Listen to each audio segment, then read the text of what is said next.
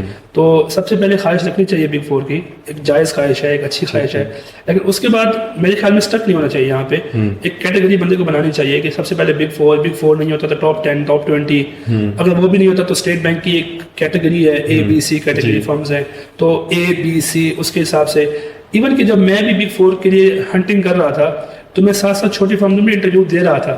ایسا نہیں تھا کہ میں نے چھوٹی فرمز کو چھوڑ دیا بالکل, کیونکہ مجھے پتا تھا میرا ایف ٹی ایس بہت پرانا ہے, میں رسک پہ ہوں آلریڈی, تو مجھے کہیں نہ کہیں پلان بی سی اپنے ذہن میں رکھنا ہے. تو ہر بچے کو پلان بی سی رکھنا چاہیے اپنے ذہن میں کہ اگر فار ایگزامپل نہیں ہوتا آپ کا بگ 4 میں, تو آپ کو نیکسٹ کسی فرم میں جانا ہے, اور نیکسٹ بیسٹ پاسبل جو ہو سکتا ہے آپ کے لیے.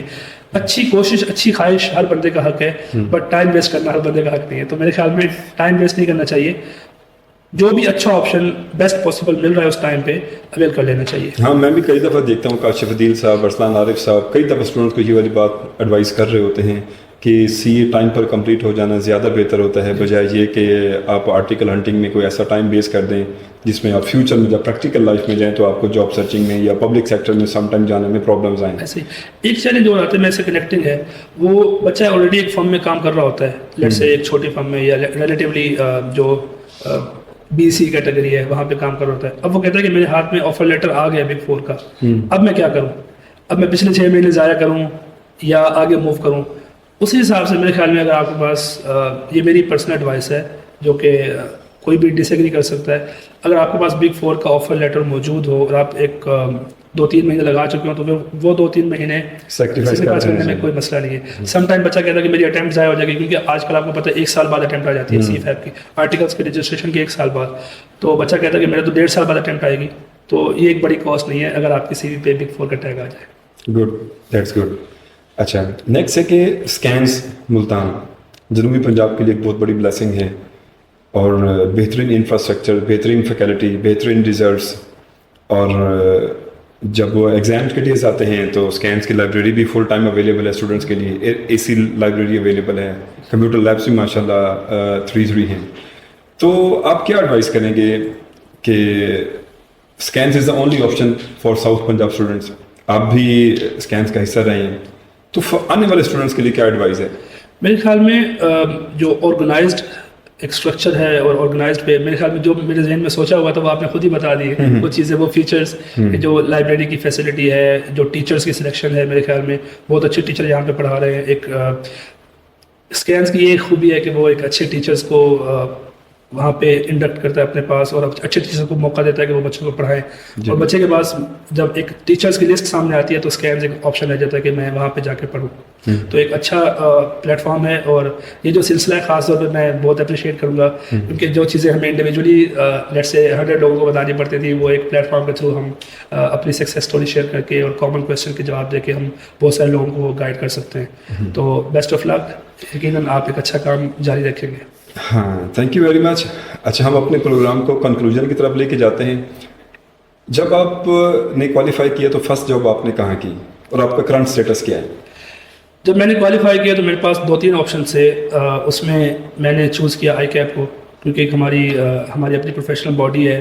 وہاں پہ QCR ڈپارٹمنٹ ہے جو ڈفرینٹ آڈٹ فرمس کا ریویو کرتا ہے, آڈٹ کرتے ہیں بیسیکلی. تو میرے لیے ایک اچھا, میرے ذہن میں ایک تھا کہ میں نے آڈٹ کرنا سیکھ لیا ہے اب 3.5 سال میں. تو اب مجھے آڈٹ کو کس طرح دیکھا جاتا ہے, ایک ریگولیٹر کس ویو سے دیکھتا ہے, اور آڈٹ کوالٹی کس طرح امپروو ہو سکتی ہے, مجھے وہ والا ایک ٹیسٹ لینا ہے. تو میں نے QCR ڈپارٹمنٹ جوائن کیا, اور میرے لیے یہ بہت اچھا ایکسپیرینس تھا. میں نے وہاں پہ 1 سال سرو کیا ہے, اور بہت بڑی فرمس کا بھی ریویو کیا ہے, Big 4, Big 10 کا ریویو کیا ہے ہم نے, اور ایک اچھا ایکسپوجر تھا. اور اس نے مجھے, یعنی آپ آڈیٹر بنے آڈیٹرس کے؟ ایگزیکٹلی.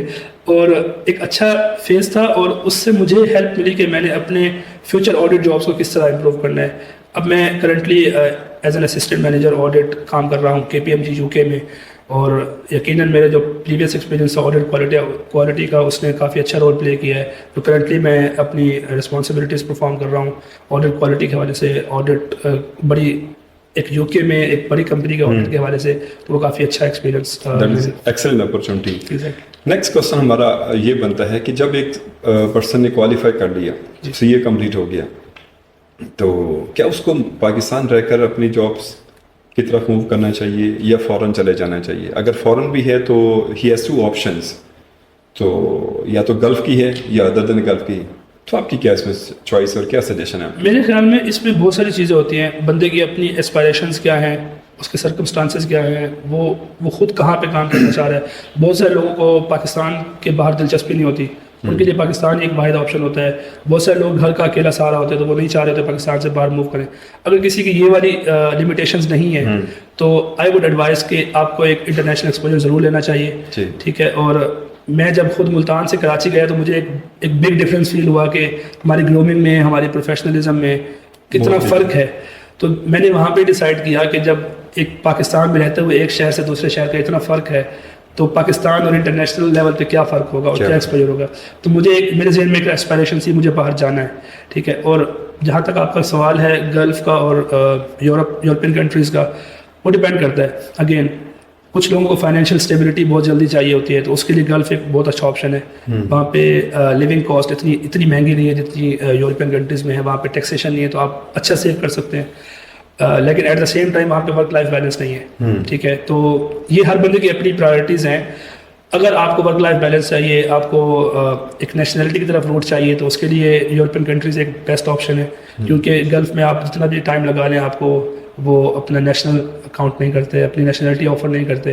بٹ یورپین کنٹریز میں آپ اگر ایک سرٹن ٹائم پیریڈ لگاتے ہیں, ڈپینڈ کرتا ہے کہ آپ کس روٹ سے جا رہے ہیں. تو ایک سرٹن ٹائم پیریڈ کے بعد ان کی جو بھی کنڈیشن ہوتی ہیں وہ میٹ کرنے کے بعد آپ ان کے نیشنل بن سکتے ہیں. تو یہ ہر بندے کی اپنی پرائرٹیز ہیں. فائنینشیل اسٹیبلٹی ایک پرائرٹی ہو سکتی ہے. بہت سارے لوگ گلف کنٹریز چھوڑ کے UK کی طرف موو کرتے ہیں just for the sake of nationality, کہ ہمیں کچھ نہیں, تھوڑا پیسہ کم سیو ہو جائے گا, لیکن بہت زیادہ بیئر کرنی پڑے گی. 6-7 سال ہم وہ پین برداشت کر لیں گے, لیکن ہم وہاں کی نیشنلٹی لے لیں گے. تو یہ ہر بندے کی اپنی پرائرٹیز ہیں. حنان صاحب بہت شکریہ, آپ نے ٹائم نکالا, آپ حج سے واپس آئے, آپ کو حج کی بھی اضافی مبارکباد ہو. اور ڈیئر آڈینس, آپ لوگوں نے دیکھا کہ ہم نے آپ کے لیے آج ایک اور سکسیس اسٹوری آپ کے ساتھ شیئر کی, مسٹر محمد حنان صدیقی. آپ کے ساتھ اپنی سکسیس سٹوری شیئر کر رہے تھے. تو یہ سکسیس سٹوریز آپ کے ساتھ شیئر کرنے کا مقصد یہ ہوتا ہے کہ آپ کو ایک موٹیویشن ملے, آپ کو ایک انسپائریشن ملے کہ آج اگر آپ کسی ایسے فیز میں ہیں جہاں پر آپ کو لگتا ہے کہ آپ بہت مشکل فیز میں ہیں, تو اللہ کا ایک وعدہ ہے کہ ان مع العسر یسرا, اگر آج مشکل میں ہے تو انشاءاللہ کل آسانی بھی ہوگی. اور وہ اس آسانی کے لیے آپ کو کیا کرنا پڑتا ہے, اسٹرگل کرنا پڑتی ہے. یہ خدا کا نظام ہے, خدا کا سسٹم ہے کہ خدا نے انسان کو مشکلات میں رہنے والا بنایا, اور جیسے انسان مشکلات سے نکلتا ہے خدا نے اس کے لیے بہترین کامیابی رکھی ہوتی ہے.